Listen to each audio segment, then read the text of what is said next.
Nitwa Uwitonze Nurusa, nkaba ndi muri Kigali Barista, ngiye kubakorera komande yitwa Chicken Wrap. Chicken Wrap kugira ngo uyikore ufite ibikoresho ugomba kubanza kwifashisha.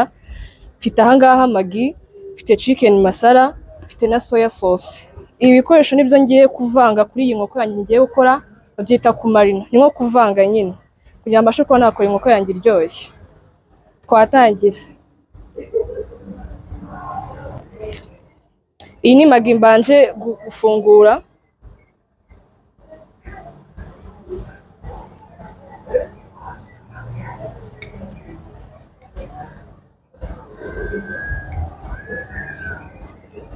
Iyi ni chicken masala.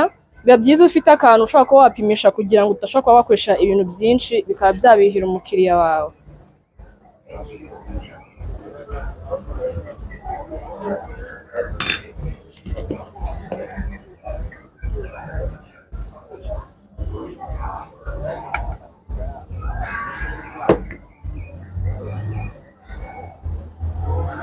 Ibi nibyo bita kumarina.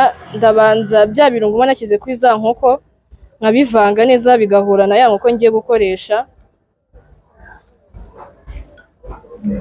Murabona ko maze kubivanga.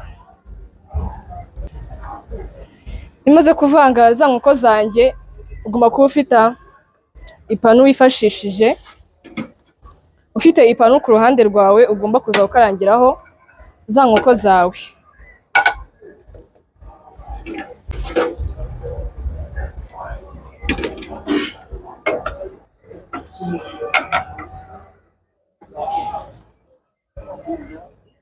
Nako za nkoko zanjye zahinduye ibara, ntabwo gisa nka kwa kundi twatangiye zimeze.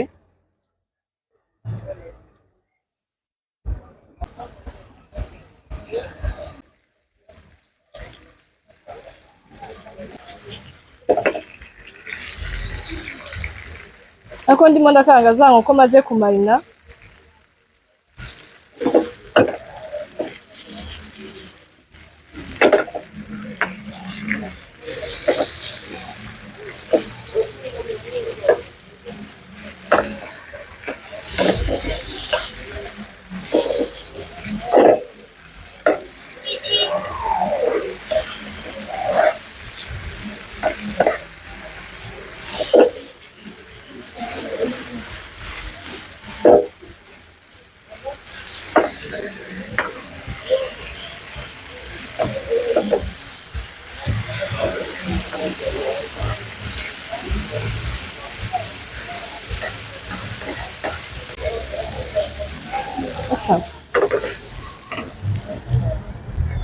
Nako maze gukanga za nkoko zanjye, ngiye gushyiramo n'ibitunguru na pavuro.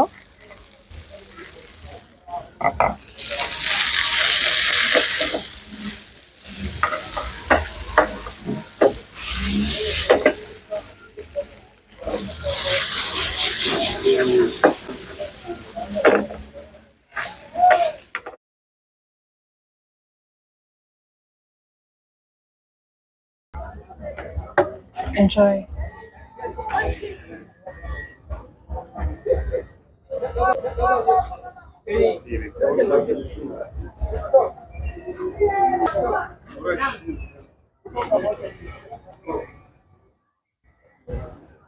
Delicious.